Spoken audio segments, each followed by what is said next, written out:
Kemudian kita akan masuk menjelaskan teman-teman sekalian tanda-tanda kiamat besar. Ada 11 yang disepakati tanda-tanda kiamat besar, sebagaimana disebutkan di dalam hadis riwayat Imam Muslim. Yang pertama adalah keluarnya Dajjal. Dan Dajjal ini diambil dari kata-kata Dajjala yang berarti kekacauan. Dan ini digunakan untuk nama seseorang yang memang akan dikeluarkan oleh Allah Azza wa Jal sebagai fitnah bagi kaum muslimin. Makanya kita dalam tahiyat membaca wa'udzubika min fitnatil masihid dajjal, dan jauhkanlah kami dari fitnahnya Masih Dajjal. Nanti akan saya paparkan panjang lebar. Yang kedua adalah sementara Dajjal membuat kerusakan di muka bumi, maka akan keluar Mahdi, yang kata Nabi SAW akan keluar seseorang yang sama namaku, Muhammad bin Abdullah, akan sama paras wajah dan poster tubuhku, sama persis dengan Nabi SAW, alisnya, matanya, kulitnya, dan dari keturunanku, dari kota Madinah.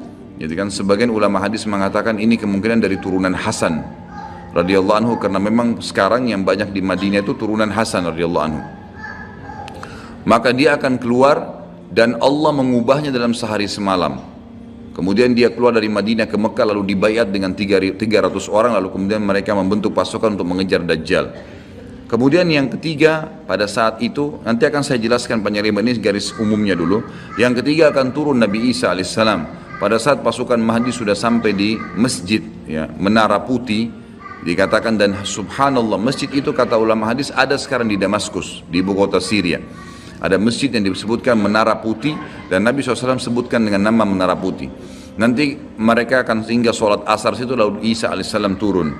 Kemudian setelah itu, setelah Isa alaihissalam ya, datang turun kemudian memerangi Dajjal, datang tanda-tanda hari kiamat. Yang keempat adalah Ya'juj wa Ma'juj, dua suku yang dari anak Adam diciptakan oleh Allah Subhanahu wa taala, tapi mereka berbeda dengan kita. Mereka sangat beringas, memakan semuanya, kala jengking, ular, hewan-hewan, jumlahnya banyak. Bahkan seseorang di antara mereka tahu kalau akan mati kalau seandainya sudah memiliki 1000 orang anak.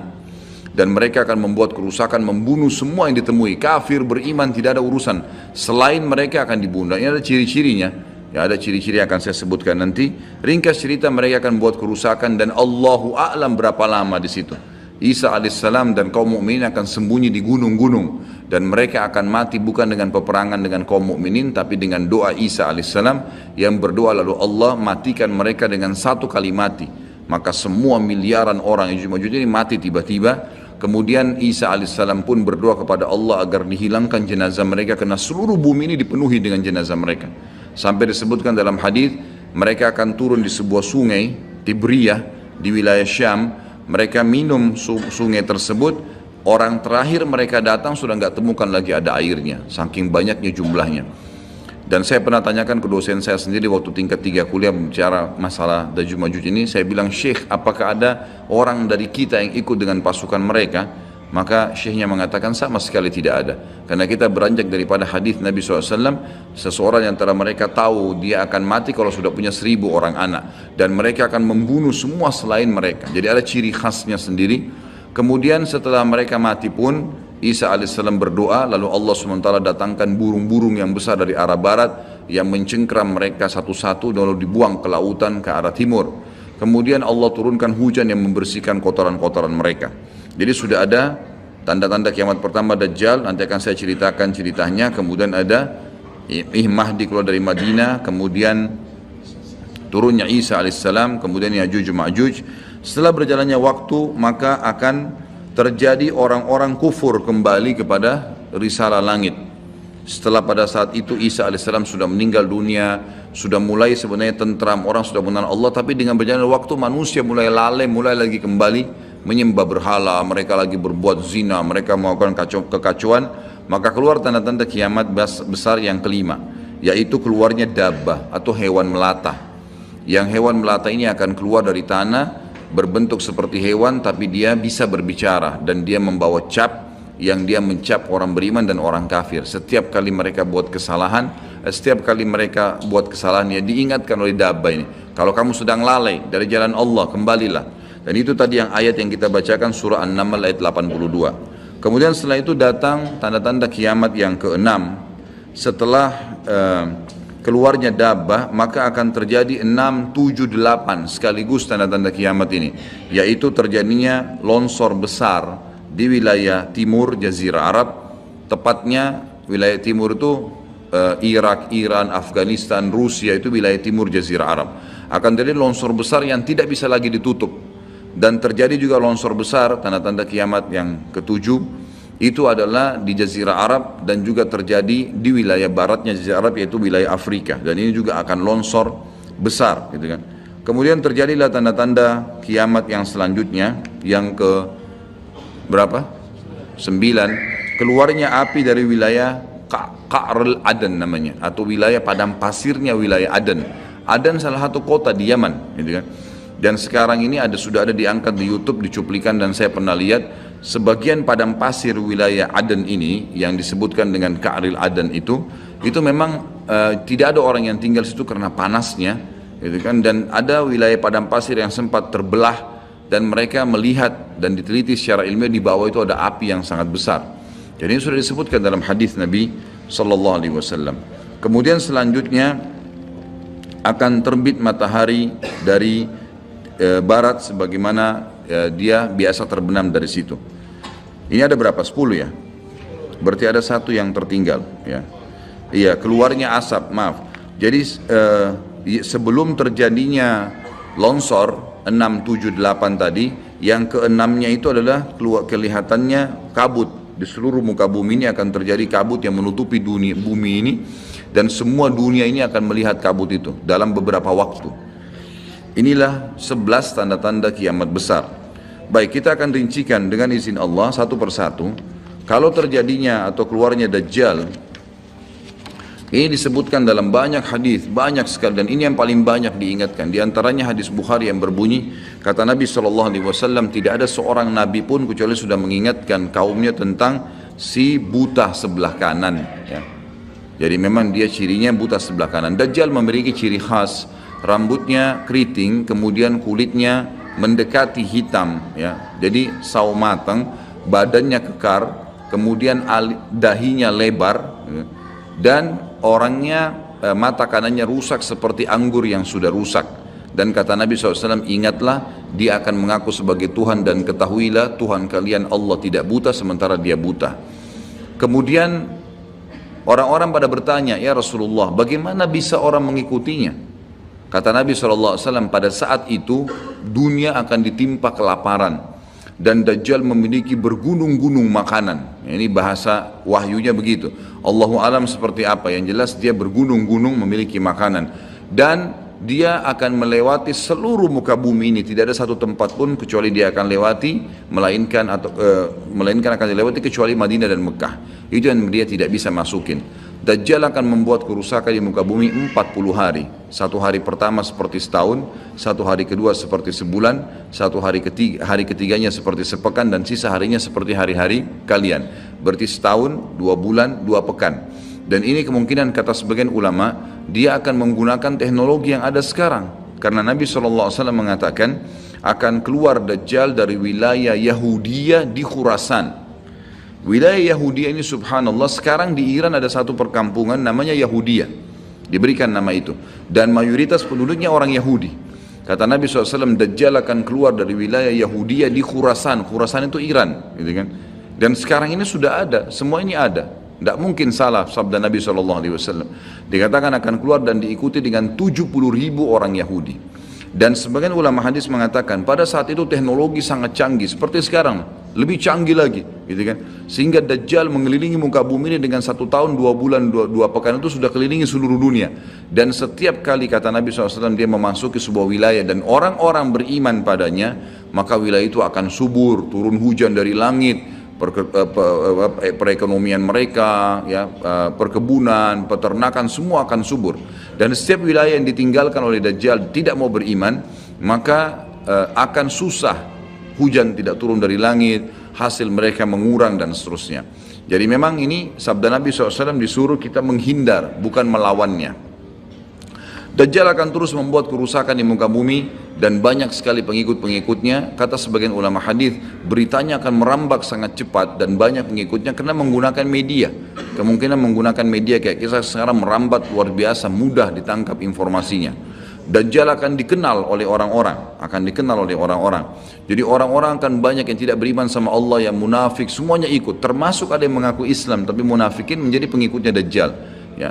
Kemudian Dajjal akan keliling terus di muka bumi sampai dia tiba di Madinah, yang diceritakan kota Madinah, dan dia tidak bisa memasuki kota Madinah karena di setiap pintu gerbangnya ada malaikat yang menghunuskan pedang. Ada 2 malaikat yang menghunuskan pedang dan menghadangnya, maka Dajjal pun tidak bisa masuk. Allahu alam bagaimana ini terjadi, tapi ini sabda Nabi SAW.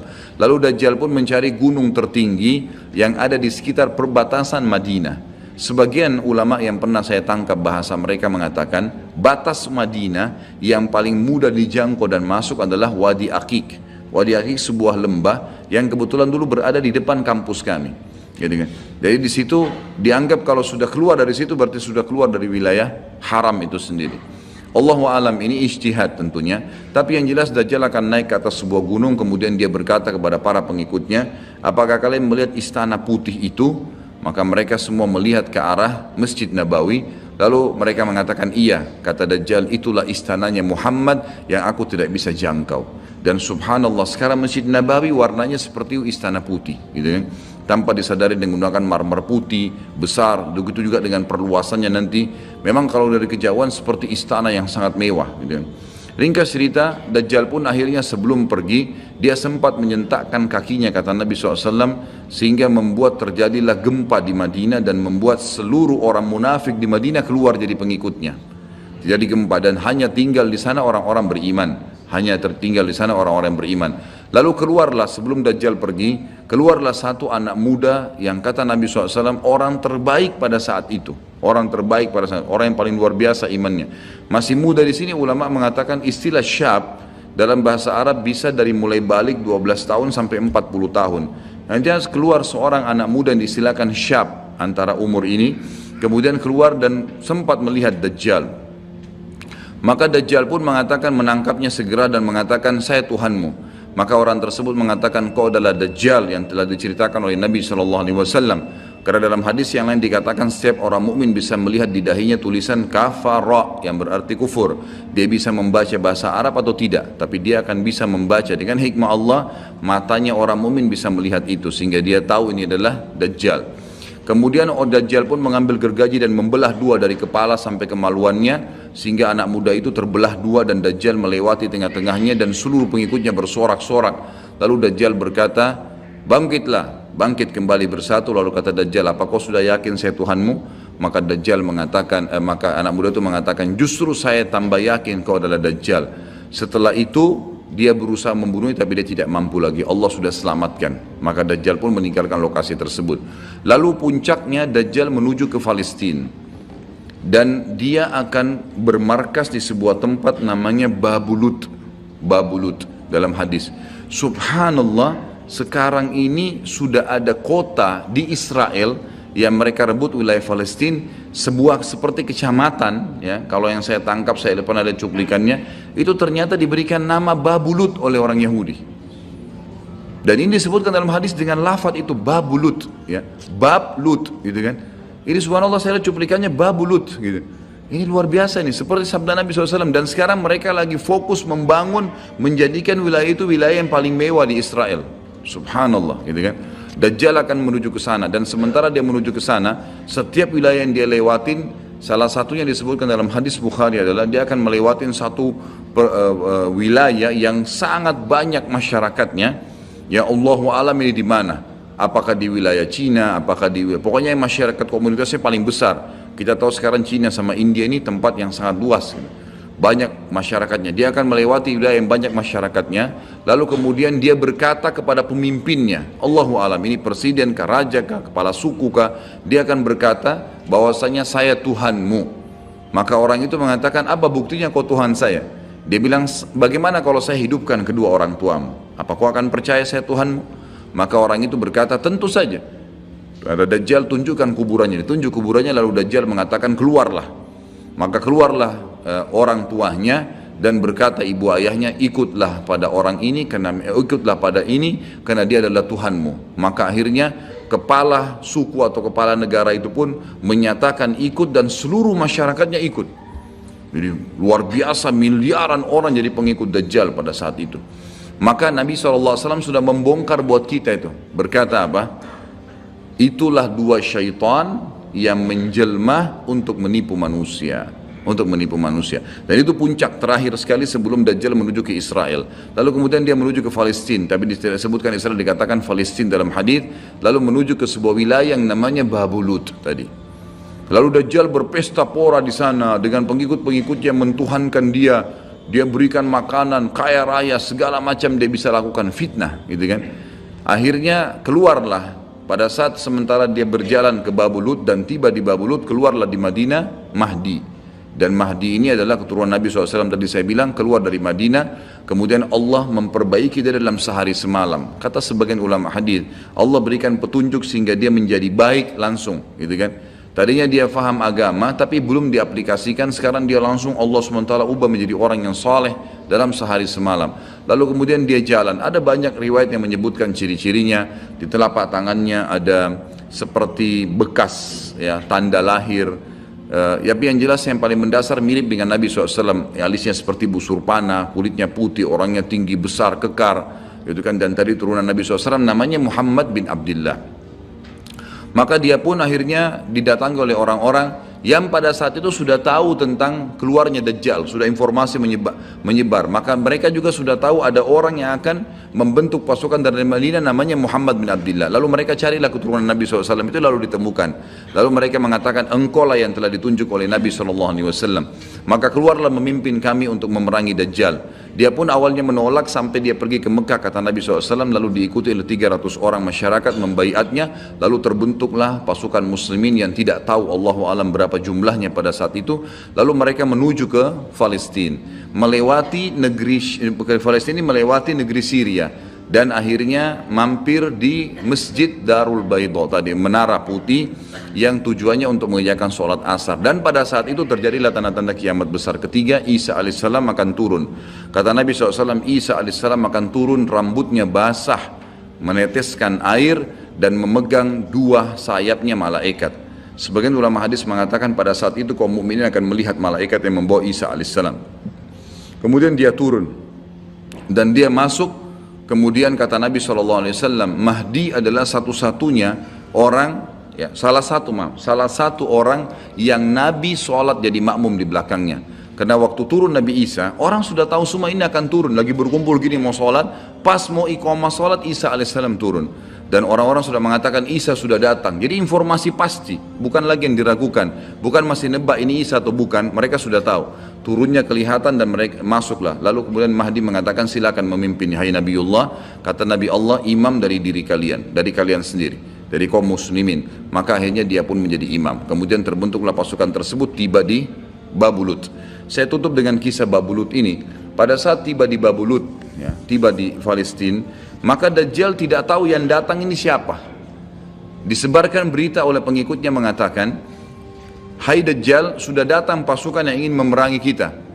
Lalu Dajjal mengatakan, siapa yang berani mengalahkan saya? Siapa yang bisa? Bukakan pintu gerbang, kita tantang. Dia nggak tahu kalau Isa alaihissalam yang datang. Kemudian pada saat dibukakan, Dajjal dengan sombongnya, dia tahu dia tidak mati, gitu kan? Punya kekuatan super yang luar biasa. Begitu dibuka pintu gerbang, dia sengaja nunggu di pintu gerbang untuk menunjukkan, mendemonstrasikan kemampuannya di depan para pengikutnya. Ternyata waktu dibuka pintu gerbang, Isa alaihissalam di depan pasukan muslimin. Dan akhirnya begitu melihat Isa, dia coba melarikan diri dan badannya meleleh seperti melelehnya lilin, gitu kan? Jalan terus meleleh sampai akhirnya Isa alaihissalam mengejarnya sambil mengatakan, wahai musuh Allah, sudah saatnya kau mati. Diletakkan di tanah, ditekan oleh Isa alaihissalam, lalu kemudian ditombak di antara dua matanya dengan tombak emas, yang akhirnya membuat Dajjal mati. Pada saat itu pun Yahudi mengetahui masalah itu, sehingga mereka menyebar. Ya, mereka menyebar dan Isa alaihissalam sudah tahu instruksi dari Allah untuk membunuh semua pengikut Dajjal. Maka semua pun pengikut Dajjal dari Yahudi ini menyebar di bawah pohon, di atas batu, dan semuanya akan berbicara mengatakan, hai muslim, ini Yahudi, bunuhlah dia. Maka semuanya pun dibunuh oleh kaum muslimin kecuali satu pohon, pohon garkat. Pohon garkat ini pohon yang punya duri dan buahnya pahit. Dulu di kuburan Baqi cukup banyak, ya. Sekarang subhanallah di Israel paling banyak ditanam pohon garkat karena mereka tahu bahwasanya itu tidak akan berbicara untuk menunjukkan siapa mereka. Jadi kebodohan orang Yahudi tahu kebenaran ini tapi mereka tidak beriman. Makanya wajar Ibnu Abbas berkata dalam nama ghairil maghdubi alaihim, bukan orang yang bermuka adalah orang-orang Yahudi karena kebodohannya. Maka pada saat itu pun dibunuhlah semuanya. Dan termasuk kata ulama hadis sebenarnya yang sembunyi di sekitar pohon garkat. Garkat ini tidak bicara, hai muslim ini Yahudi. Tapi orang Islam pada saat itu kata ulama hadis mengetahui kalau ini pohon garkat.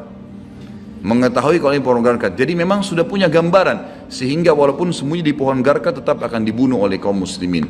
Karena orang-orang Yahudi tidak mengikrarkan syahadat. Mereka walaupun sudah tahu kebenaran, mereka memang tidak mau syahadat. Makanya Nabi SAW mengatakan, jangankan Isa AS, Nabi Muhammad SAW saja di zamannya, kata beliau kalau ada 12 orang dari Yahudi yang mengucapkan syahadat, beriman pada saya, maka seluruh Yahudi akan beriman. Saking sulitnya, 12 orang saya sudah cukup. Tapi pada saat itu pun sama, walaupun dibunuh mereka tidak mau beriman kepada Allah SWT. Ini juga terjadi pada saat terjadi pembunuhan suku Quraidah. Jadi pada saat itu Nabi SAW mengepung mereka, diberikan kesempatan untuk taubat. Mereka tidak mau, akhirnya mereka menganggap kalau dibunuh oleh Nabi SAW, dibunuh oleh kaum muslimin, mereka akan menuju ke surga, gitu kan. Jadi mereka pasrah dengan dibunuh, mereka anggap itu akan menuju ke surga. Dan ini kebodohan, ya, ini kebodohan.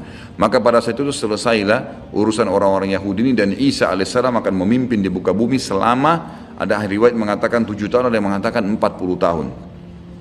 Membuat keadilan, dan Isa akan membunuh semua babi, menghancurkan semua salib, dan tidak ada rumah satupun kata Nabi SAW di muka bumi kecuali akan masuk ke dalam Islam, baik dalam keadaan mulia ataupun menolak, terhina.